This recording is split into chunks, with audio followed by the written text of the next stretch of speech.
ప్రభుత్వం పనితీరు ఎలా అనిపిస్తుంది? కొన్ని విషయాల్లో పర్వాలేదు, కొన్ని విషయాల్లో ఇబ్బందిగానే ఉంది. ఆర్థిక పరిస్థితి బేకార్ కంటే డీకార్ పేమెంట్ సీఎం గారు అంటున్నారా, మీరేమంటారు? ఇదే పరిస్థితి జగన్ ఉన్నప్పుడు కూడా ఉంది. మరి ఆయన మరి చేయగలిగినప్పుడు ఏం చేయలేనప్పుడు అది పర్ఫెక్ట్ కాదు కదా మాట అంటాం అని అనిపిస్తుంది మాకైతే. ఆయన ఎలాగ పథకాలు ఇచ్చాడు, అన్నీ చేశాడు. పొద్దుగూకులు మనం పరిపాలన మీద మనం దృష్టి పెట్టాలి, కానీ ఆయన చేసి వెళ్ళిపోయి అది పొద్దుగు అదే అనకూడదని మా అభిప్రాయం. అది అంటే ఈ పథకాలు అమలు చేయాలంటే కొంచెం టైం పడుతుంది, ప్రజలు కొంచెం అర్థం చేస్తారు. ఇది కూడా ఆయన చెప్పాడుగా, ఆల్రెడీ చేసిన పథకాలు ఆయన చేసింది. ఆయనకంటే ఎక్కువ డబ్బులు తెస్తున్నాడు, మరి అన్నీ ఏమైపోతున్నాయో తెలియట్లేదు. కేంద్రం నిధులు ఇచ్చింది అమరావతికి, విశాఖకి, కానీ ఆ నిధుల్ని ఆ పథకాలకి మళ్లించలేము అంటూ కూడా సీఎం గారు. నిధులు మళ్లించి సంపద సృష్టిస్తానన్న మనిషి ఇప్పుడు వచ్చి ఆ మాటలు మాట్లాడటం అనేది కరెక్ట్ కాదుగా. సంపద ఏం సృష్టిస్తున్నాడు ఆయన? పన్నులు పెంచుతున్నాడు, అన్నీ పెంచుతున్నాడు, కరెక్ట్ కాదు కదండి. అంటే ఈ మొత్తం ప్రజలకి వాస్తవాలు తెలియాలని నేను చెప్తున్నాను. ఏం వాస్తవాలు తెలియాలి? ఇదే గవర్నమెంట్ చేశారు అంతకుముందు, ఆయన అలాగే చేశాడు. అన్ని పథకాలు టయానికి వచ్చినాయి. అమ్మఒడి వచ్చింది, తర్వాత వచ్చి టైలర్లకు 10,000 రూపాయలు వచ్చినాయి, అన్నీ వచ్చినాయి. ఈ నీటానికి మరి ఇవ్వలేనప్పుడు మరి అసమర్థ పాలనలాగే ఉంది. ఆర్థికంగా పుంజుకుంటే పథకాలు అమలు చేయడం, ఆర్థికంగా పుంజుకునే దానికి విశాఖ అభివృద్ధి చేద్దామని అన్నారు. అది చేసుకుంటే సరిపోయేదానికి కొత్తగా అమరావతి కట్టుకొని ఏం ప్రయోజనాలు? ఇంకా డెవలప్మెంట్ బాగా జరిగితే దాని నుంచి సంపద వస్తుంది కదా, అప్పుడు ఉపయోగపడుతుంది కదా. ఎప్పుడు 5 సంవత్సరాలు మనం ఏం చేస్తామనే చెప్పాలి, కానీ ఎప్పుడో 10 సంవత్సరాలు 20 సంవత్సరాలు చేస్తామనే చెప్పకూడదుగా. 5 సంవత్సరాలు మనం ఏం చేస్తాం? ఎంతవరకు చేయగలిగింది అంతవరకు చేస్తే తర్వాత మనం చెప్పుకోవాలి. ఖజానా ఉంటే పథకాలు అమలు చేయడానికి క్షణం పట్టదు, ఖజానా లేదు కాబట్టి కొంచెం. అందుకనే కదా మనం తెచ్చుకుంది కూడా, ఖజానా ఈయన సృష్టిస్తాడనే కదా తెచ్చుకుంది. మరి ఆయన ప్లాన్లు ఆయన చేసుకొని తేవాలి, కానీ లేదు లేదని చెప్పేసి జనాల్ని ఏమార్చడం అది కరెక్ట్ కాదు.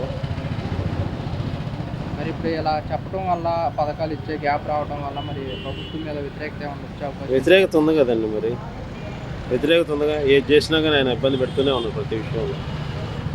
దానికి లేవు దీనికి లేవు అని చెప్తూ టయాన్ని కాపుతున్నారు, కానీ పథకాల మీద దృష్టి పెట్టలేకపోతున్నారు. ఆయన చెప్పిన ఆయన ఎన్నుకున్నదే మేము అందుకు పథకాలు వేస్తారని చెప్పి.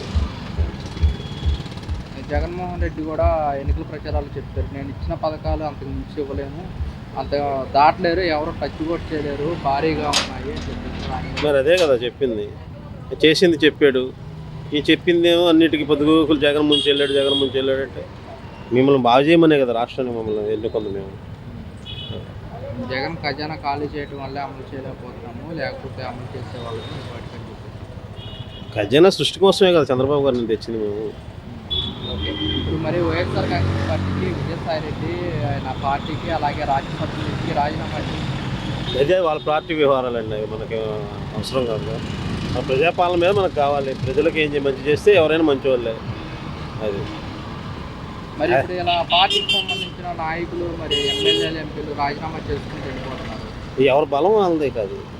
ఆయన బలం ఉంటే ఆయన గెలుస్తారు, ఈయన పని చేస్తే ఈయన గెలుస్తాడు రెండోసారి. మరి భారీగా రాజీనామాలు చేస్తున్నారు కదా, బలం మొత్తం తగ్గిపోతుంది కదా వైఎస్ఆర్ కాంగ్రెస్ పార్టీ. అదేనండి, ఈయన చేసేది అలా తగ్గిపోయినా కానీ పరిపాలన బట్టి కదా చేసేది.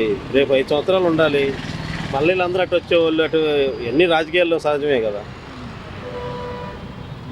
మరి ఇప్పుడేమో జగన్మోహన్ రెడ్డి నేను ప్రజల్లోకి వస్తాను, ప్రజల తరఫున పోరాడతానని చెప్పి జగన్మోహన్ రెడ్డి పోరాడుతుంటారు. ఎవరు పోరాటం చూసుకొని దాన్ని బట్టే కదా జనాలకు వేసేది.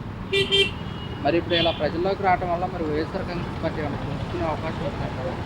అది మామూలే సార్. ఒక 5 సంవత్సరాలు ఒక 5 సంవత్సరాలు ఒకరు తమిళనాడు లాగా మనకు కూడా మారుతుందని ఆశలు ఉంటాయి. ఎవరు బాగుంటే వాళ్ళకి వేస్తారు. జగన్మోహన్ రెడ్డి కానివ్వండి, వాళ్ళకి సంబంధించిన నాయకులు కూడా అంటున్నారు, గత ప్రభుత్వంలో మేము ఇచ్చిన పథకాలు ప్రజలందరూ గుర్తుపెట్టుకున్నారని చెప్పేసి. అదే మరి ఈయన సరిగ్గా 5 సంవత్సరాలు చంద్రబాబు గారు చేశారనుకోండి, ఈయనే వస్తారు. ఆయన లేకపోతే ఇంకా ఆయన పథకాలు కొంచెం గుర్తున్నాయి కదా జనాలకి, ఏ విషయంలో అయినా కూడా. అది మేము వస్తే ఈ పాటికి పిల్లలకి అమ్మఒడి కానివ్వండి, చేయూత, ఆయన కూడా కొంచెం ముందే వేసినట్టయితే బాగుండేది. వెళ్ళేటప్పుడు అమ్మఒడి వేసి వెళ్ళినట్టయితే ఇంకా బాగుండేది.